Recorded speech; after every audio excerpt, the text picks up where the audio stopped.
بان حرم سار الله ای علم دار ابا عبدالله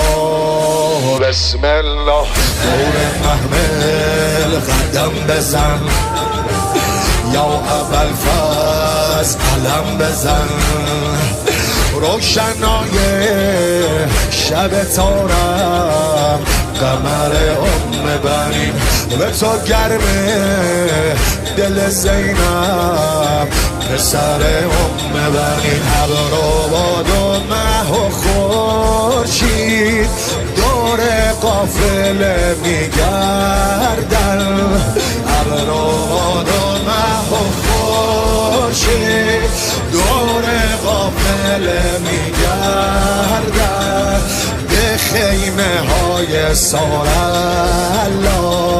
عرض ارادت میکرد.